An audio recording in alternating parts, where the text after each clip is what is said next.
Ok. Je vais répéter encore le thème. Je dirais la réalité du combat. Je mettrais entre parenthèses si j'écrivais spirituel. La réalité du combat. En parenthèse spirituelle. Pourquoi je mets en parenthèse spirituelle? Parce que ça arrive des fois que le combat aussi, bien que poussé par des esprits maléfiques, devienne aussi physique. Et là, c'est quand ton corps est malade ou bien quelqu'un vient réellement t'agresser physiquement. Nous allons lire quelques versets de la Bible. Nous allons commencer par Exode 17. Allons dans Exode 17. La grande partie de nos textes que nous allons lire, c'est dans le livre d'Apocalypse. Exode 17. C'est bel et bien à partir du verset 8. Amen. Alors, Amalek vint combattre Israël à Réphidim. Alors Moïse dit à Josué, choisis-nous des hommes, sors et combat Amalek. Demain, je me tiendrai sur le sommet de la colline, la verge de Dieu dans ma main. Je prends le verset 7. Il donna à ces lieux le nom de Manassé et Meriba, parce que les enfants d'Israël avaient contesté, parce qu'ils avaient tenté l'Éternel en disant, l'Éternel est-il au milieu de nous? Ou n'y est-il pas?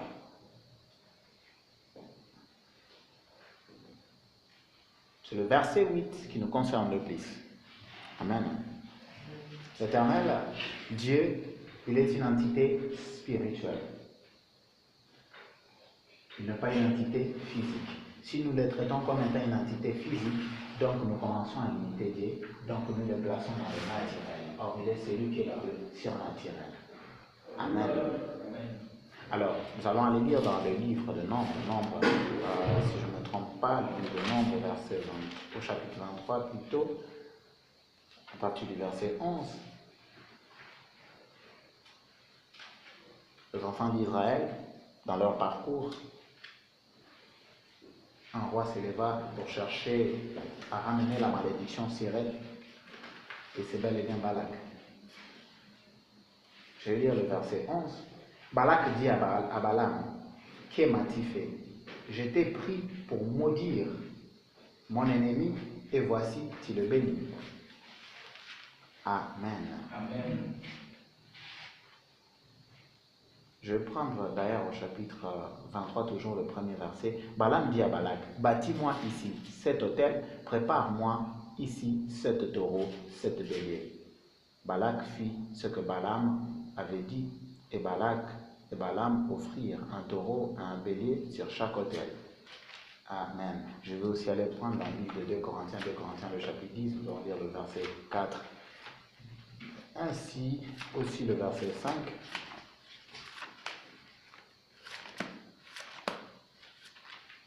De Corinthiens, le chapitre 10, je lis le verset 4 ainsi que le verset 5. Car les armes avec lesquelles nous combattons ne sont pas charnelles, mais elles sont puissantes par la vertu de Dieu pour renverser de forteresses. Nous renversons le raisonnement et toute hauteur qui s'élève contre la connaissance de Dieu. Et nous amenons toute pensée captive à l'obéissance de Christ. Amen. Avant que nous allions lire dans Apocalypse, je vais d'abord parler de ce combat qui sont déjà soulevés dans la Bible. Israël est surpris par Amalek. Amalek va venir pour combattre Israël. Ça a été la toute première bataille qu'Israël aura à connaître. Donc, ce peuple qui, au milieu d'eux, il n'y avait pas de guerriers, était en train de faire sa route, et Amalek vient devant de lui pour le combattre, afin de stopper ce peuple de faire sa course. Et du coup, Moïse va donner l'ordre à Josué de choisir parmi le peuple des hommes qui vont combattre. Moïse est prompt à prendre la décision. Mais Moïse va faire une chose. Il va donner à Josué de combattre. Et Josué va aller combattre dans le sphère physique. Mais Moïse va dire que lui va monter à la colline avec la verge de Dieu. Pourquoi il va monter à la colline? C'est pour prier. La suite de versets, même durant le combat, va montrer que Moïse était sur la montagne, il a élevé les mains, il était en train de prier. Amen. Donc il était soutenu par Aaron et aussi l'un de ses proches, afin que ses mains ne tombent pas. Donc, le combat avec les Amalek était autant physique, mais autant spirituel. Le message de ce soir s'intitule « La réalité du combat », entre parenthèses, spirituel. Pour que Josué puisse amener la victoire, il fallait que Moïse puisse vaincre d'abord spirituellement. Et de la même manière que Balaam, plutôt Balak, il sait qu'il ne saura pas tenir face à Israël qui venait avec toute puissance, il va demander à Balaam, qui était un devin, de pouvoir maudire le peuple israélite. Et Balaam est en train de lui demander de lever l'autel. Mais pourquoi on élève l'autel? On élève l'autel pour faire une prière. Or, quand nous prions, c'est pour le faire spirituel. Nous comprenons qu'on veut stopper à ces peuples d'avancer, mais on l'attaque d'abord spirituellement. Et ce soir, je suis venu t'inviter à commencer à prendre conscience de réalité et de la réalité du combat spirituel. La réalité spirituelle passe avant la réalité physique. Quand je suis arrivé ici, je lisais un peu et donc je vois dans Job 38, Dieu est en train de parler à Job. Il lui dit, est-ce que c'est toi qui as fait le fondement de la terre? Mais est-ce qu'un homme peut savoir où est le fondement de la terre si cela n'est pas fait dans la science spirituelle et profonde de Dieu? Dieu demande à Job, est-ce que c'est toi qui commandes à l'aurore? De quel côté il va être? Est-ce que c'est toi qui commandes le matin? Mais pour commander le matin, ce n'est que dans le sphère spirituelle. Ce n'est que dans le sphère spirituel.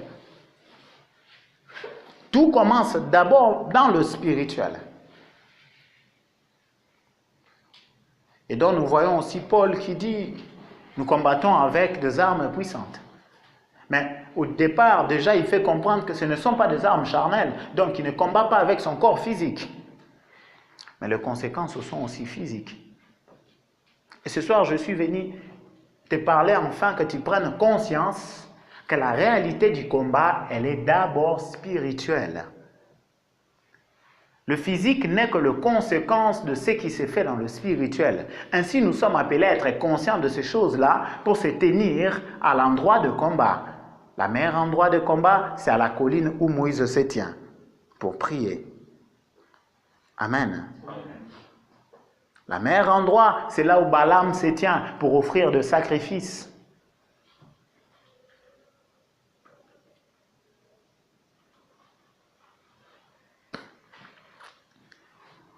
Michée sera l'un des prophètes dans le royaume d'Achab, parce qu'il y avait Israël et puis il y avait le royaume où Josaphat régnait, où il y avait 2 tribus et 10 tribus qui étaient de l'autre côté, où Achab était en train de régner.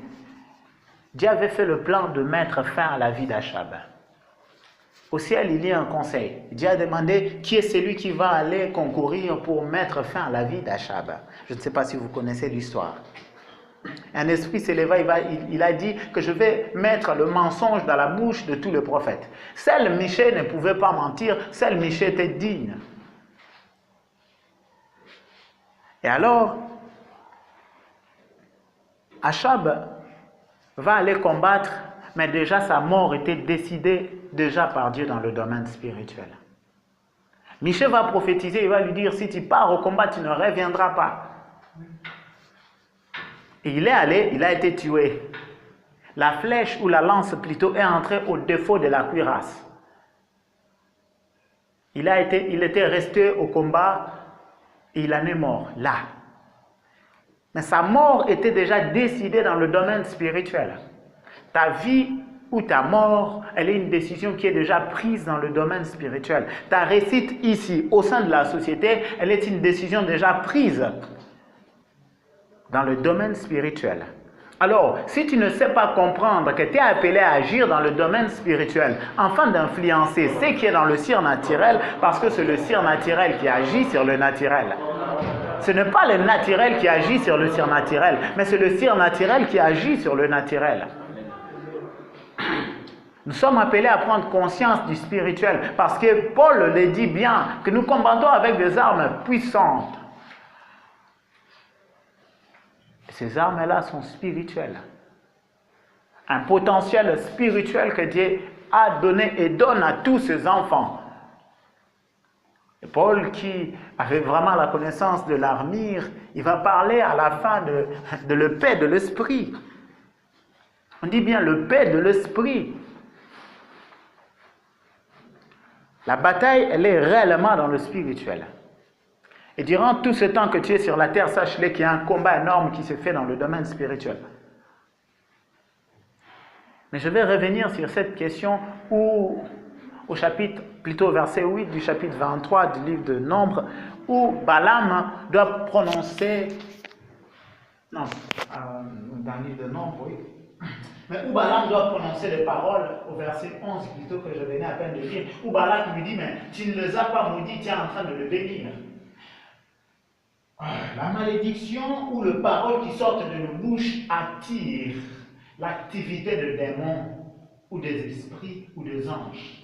En soi, les démons sont des anges déchus qui opèrent avec les diables. Chaque parole que tu prononces attire une activité angélique. Et cette activité-là, si c'est une bonne parole et que tu es un appelé de Dieu, l'activité angélique est déclarée au ciel. Ce sont les anges qui viennent agir. Mais si cela est déclaré par les gens du monde maléfique, les gens qui opèrent avec les diables, les démons aussi entrent en action. Amen. Amen. Ta bouche fait aval ou donne accord aux entités spirituelles d'entrer en action ou pas. Amen. Amen. C'est pour cela, nous, dans la prière, quand nous prions, il y a des guérisons. Mais cette guérison-là, elle est physique. Mais d'abord spirituel. Amen. Le lépreux Naaman qui va se plonger 7 fois dans l'eau, ce n'est pas l'eau-là qui l'a guéri, mais c'est l'ordre que Élisée lui a donné qui a créé une activité angélique et spirituelle qui va amener sa guérison. Ce n'est pas l'eau de Silo qui va donner à cet aveugle le nez de voir. Ce n'est pas la boue que Jésus-Christ avait mélangée qui va lui donner de voir. Mais c'est le fait que la foi y était et une parole est déclarée et l'action de mettre l'eau se fait que l'activité spirituelle s'est activée pour ouvrir ses yeux. Mes frères, nous sommes appelés à prendre conscience d'abord des entités spirituelles parce que tout est régi dans le domaine spirituel. Tout se passe, si je dirais, la plupart des fois la nuit. Si tu es victorieux dans le secret, dans le domaine spirituel, sache-le que dans le domaine naturel et physique, dont tout le monde peut voir, tu es victorieux. Je prie le bon Dieu que nos yeux spirituels s'ouvrent et que nous voyons réellement ce qui se passe. Vous savez, ça arrive des fois de comprendre qu'une personne est esclave de l'ennemi. Mais il est toujours intéressant que Dieu te montre par où l'ennemi est entré dans la vie de la personne afin de fermer carrément et totalement cette porte-là. Le domaine spirituel. Il y a un combat qui vient à la fin. Ce combat qui n'était pas visible pour tous va devenir visible dans le livre d'Apocalypse. On parle d'Armageddon. On parle de Gog et Magog. C'est là que je vais vraiment avancer. Apocalypse 16.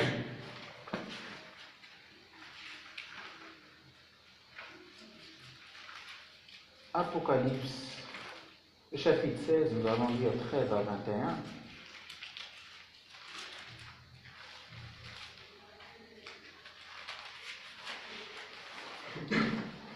Ok, 13 à 21. 16 à 21? Non, Apocalypse 16, 13 à 21. Et puis nous allons lire 20, 17 à 21. Alors, je lis par le nom puissant de Jésus-Christ.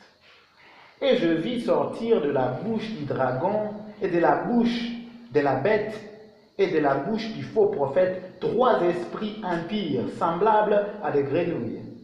Car ce sont des esprits de démons qui font de prodiges, qui vont vers le roi et toute la terre, afin de le rassembler pour le combat du grand jour du Dieu Tout-Puissant.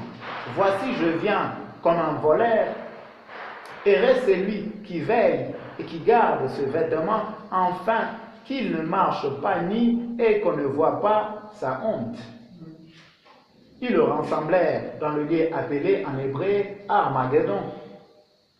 Le 7e versa sa coupe dans l'air et il sortit du temple, du trône, une voix forte qui disait: c'en est fait.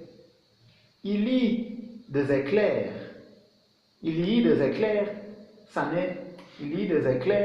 de voix, de tonnerre, un grand tremblement de terre, tel qu'il n'y avait jamais eu depuis que l'homme est sur la terre. Un aussi grand tremblement. Et la grande ville fut divisée en 3 parties.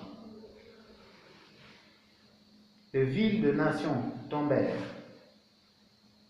et Dieu se souvint de Babylone la grande pour lui donner la coupe du vin de son ardente colère. Et toutes les îles s'enfuirent, et les montagnes ne firent pas retrouver.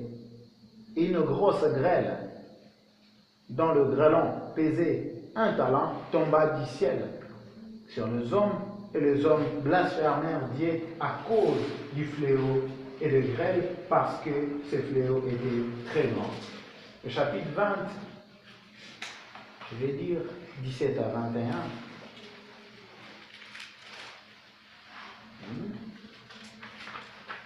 Le chapitre 20, franchement, pourquoi 17 à 21? Ah non, le chapitre 19 plutôt. 17 à 21. Chapitre 19, 17 à 21. Je lis par le nom puissant de Jésus-Christ. Et je vis un ange qui se tenait dans le soleil, et il cria d'une voix forte, disant à tous les oiseaux qui volaient par le milieu du ciel: venez, rassemblez-vous pour le grand festin de Dieu, afin de manger la chair de roi et la chair de chef militaire, la chair de puissants, la chair de chevaux et de ceux qui le montent, la chair de tous les libres, esclaves, petits et grands. Et je vis la bête et le roi de la terre et leurs armées rassemblées pour faire la guerre à celui qui était assis sur le cheval et son armée. Et la bête fut prise, et avec elle le faux prophète, qui avait fait devant elle le prodige par lequel il avait séduit ceux qui avaient pris la marque de la bête et adoré son image.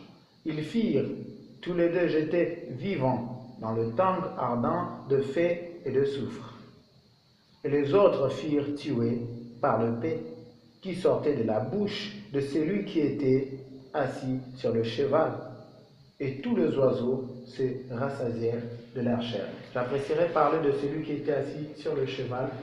Ok, je vais lire à partir du verset 11, je veux que nous ayons connaissance de cela.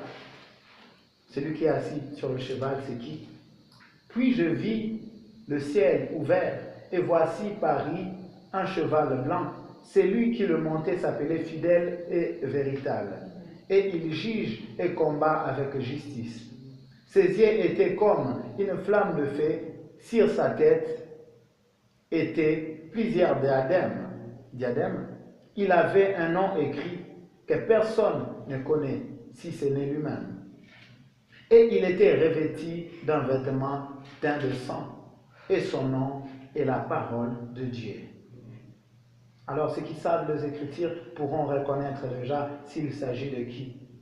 Après, au verset 16, il va dire ceci: il avait sur son vêtement et sur sa cuisse un nom écrit: Roi de rois et Seigneur de seigneurs. Alors ceux qui lisent la Bible pourront comprendre de qui il s'agit. Il s'agit bel et bien de Jésus-Christ. Le combat qui est encore, comme qui paraît secret pour beaucoup. Un grand nombre de milliards de peuples sur cette terre ne savent pas qu'il y a un domaine spirituel d'abord qui agit. Ah, je m'excuse, je n'apprécierais pas citer le nom des églises. Il est bien dommage que les témoins de Jéhovah choisissent de fermer les yeux sur les réalités spirituelles. Je ne sais pas s'il y a encore combien d'autres églises, j'en ai vu aussi. Ils choisissent de fermer les yeux sur le combat spirituel. Mes frères, je n'apprécierais pas que vous soyez des gens ignorants sur ce domaine-là. Je n'apprécierais pas cela. Dans le livre d'Actes des Apôtres, on parle de ce combat qui devient maintenant réel et visible aux yeux de tout le monde. Tout le monde verra ce combat. Armageddon. À la place de Gog et Magog, cela va devenir visible. Mais ce combat-là, il est déjà là. C'est parce que le Christ l'a vaincu spirituellement pendant 40 jours que le Christ pouvait se tenir droit et remplir son ministère de 3 ans et demi correctement. Parce qu'il avait déjà vaincu spirituellement. Le combat, il est spirituel. Et ce soir, tu es appelé à prendre conscience de cela. Et de savoir que la maladie que j'ai, elle n'est pas forcément physique. Parce que Dieu n'a pas créé l'homme pour qu'il tombe malade. Vous savez, la plupart des maladies et de malheurs que nous connaissons ici sur la terre, c'est à cause de nos péchés. Ce sont les conséquences de péché. La terre est en train de souffrir. La terre est en train de crier à cause du péché des hommes qui ont amené tas de maladies. Quand Dieu a créé Ève et Adam, il n'avait pas pensé à la diabète, il n'avait pas pensé à la malaria, il n'avait pas pensé à la diarrhée. Loin de lui, cela. Est-ce qu'un Dieu peut penser à prévoir un malheur pour son peuple? Et non. Et beaucoup sont enchaînés, ils ont des maladies bizarres, incompris. Et ces maladies-là sont spirituelles. Si tu ne vaincres pas ces maladies-là dans le spirituel, dans le physique aussi, tu ne seras pas à l'aise. Et nous sommes appelés à nous poser la question, quelle est la situation que je traverse? Elle est spirituelle ou elle est simplement physique? Vous savez, les hommes intellectuels, ils disent, ah, à nouveau, c'est juste une circonstance. Il part chercher le travail, on lui a déjà refusé à 7 reprises. Ah non, c'est normal. On est venu la fiancer à 5 reprises. Finalement, on ne l'épouse jamais. Elle dit, ah, encore une fois de plus, cela s'est produit. Nous devons nous rendre compte que ce qui se répète très souvent dans ta vie et qui est mauvaise, sache-le, que ce n'est pas forcément une circonstance simple. Mon frère aîné m'a dit, Claude, à chaque fois que je dois aller faire mes examens de master, je tombe toujours malade. La maladie ne lui vient que quand il a les examens. Et vous allez me dire de croire que cela n'est qu'un concours de circonstances mauvaises. Et non. Alors, si Paul reconnaît qu'il a des armes puissantes, et que cela n'a pas dit à la chair, nous aussi nous sommes appelés à nous enquérir. Et comment s'enquérir? Au travers de la prière. On a parlé du 7e ange qui tenait le 7e sceau, plutôt l'ange qui tenait le 7e sceau, qu'il a déversé. Mais quand il a déversé, il y a de tonnerre, il y a de tremblement. Mais cela est du domaine spirituel qui s'est manifesté physiquement.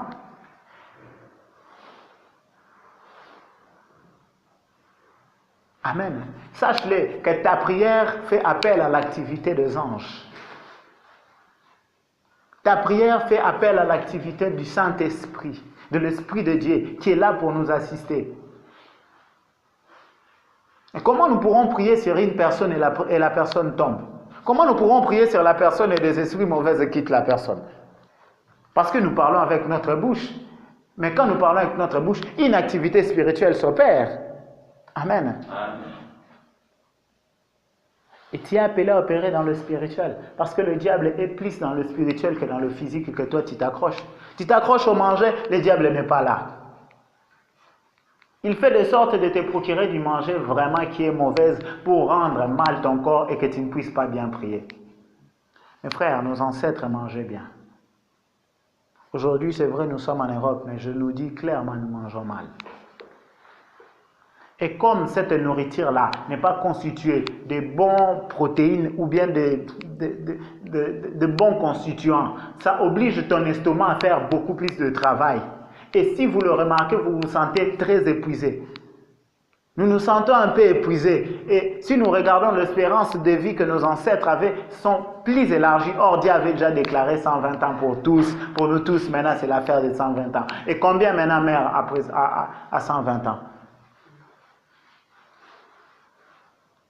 Mais pour que nous ayons de mauvais aliments, cela commence d'abord dans le domaine spirituel, des décisions qui se prennent dans le conseil spirituel de l'ennemi. Et nous sommes appelés à prendre conscience à toutes ces choses-là, afin d'avoir la sagesse et de combattre comme il le faut. L'ennemi vient avec de petits désirs qui te lancent dans la tête. Quand il te dit, oh, c'est un simple désir, tu l'accomplis, et quand tu l'accomplis, tu remarques que tu t'es éloigné de Dieu. Au départ, quand tu faisais, tu ne te rendais pas compte que ça t'éloignait de Dieu. Mes frères, ce qui est bizarre même, le diable donne du travail. Ah oui, cela peut vous étonner, mais le diable donne du travail. Le diable donne un certain, si je dirais, une malédiction, mais qui paraît comme du bonheur. Il te donne des miettes, mais tellement que tu ne savais pas ce que Dieu prévoyait pour toi, cela t'éloigne de passer du temps dans la prière. J'en ai vu au moins dans la vie de 2 personnes qui, ils trouvent un travail, mais ce travail-là n'est pas ce que Dieu a prévu pour la personne. Et ce travail-là ne l'attire que dans la perversion. Gloire à Dieu, Yaïn, quand le travail-là allait commencer, le Seigneur m'a convaincu d'aller dire à cette sœur d'arrêter le travail. J'ai à la dire d'arrêter, elle n'a pas écouté, mais après, il dit de conséquence, elle est revenue me voir pour me dire qu'elle avait arrêté. C'est par là que je compris clairement que le diable donne le travail. Tu vas entrer dans un programme de prière, tu dois t'éloigner, mais en même temps, tu n'as pas l'argent. Comme on dit en lingala, mpiaka. En même temps, tu as tes mpiaka. Subitement, tu dois entrer en moment de prière et quelqu'un t'appelle pour te dire, voici, je trouvais du travail. Mon frère, fais attention. Ce travail-là, forcément, ne vient pas de Dieu. Parce que tu avais déjà programmé entrer en prière et Dieu était en accord avec toi. Ce travail-là, c'est pour te dire, hey, tu n'as pas l'argent. Ce n'est pas d'abord la prière en premier lieu, c'est d'abord l'argent. Or, si tu pries convenablement, le lien qui te retient à ne pas avoir assez d'argent ou les liens qui te limitent seront brisés. Amen. Hein? Amen. Mes frères, comprenons les réalités spirituelles. Le diable est prêt à te donner une femme. Pas forcément une sirène. Non, une femme qui a un peu le moyen, qui a peut-être ce que tu cherchais, mais qui ce n'est pas la femme que Dieu a prévue. Qu'est-ce que cette femme-là va faire? Cette femme-là ne va pas t'amener en enfer directement, mais petit à petit, elle va t'éloigner de la volonté de Dieu, parce qu'elle-même, cette femme-là, n'est pas la volonté de Dieu dans ta vie. Parce que ce qui n'est pas la volonté de Dieu dans ta vie ne peut que t'éloigner. Or, le diable, il sait cela. Toi, tu regardes seulement la femme physiquement. Or, le diable, il sait qu'envoie cette femme-là afin de t'éloigner. Et ça, c'est le sphère spirituel de l'ennemi. Amen. Hein? Ah, et oui, j'en ai vécu. J'ai à mettre mes genoux à terre pour demander à Dieu, vraiment, est-ce que c'est cette sœur que je dois épouser? Ah, le Seigneur m'a parlé clairement que si tu l'épouses, oui, vous serez en paix, c'est bon. Mais tu n'auras pas à me servir. Je fais demi-tour. Calmement. Amen. Hein? Il est favorable de servir Dieu que de courir derrière le plaisir de ce monde. Parce que le plaisir de ce monde passeront. Passeront. Amen. Amen. Nous allons prier.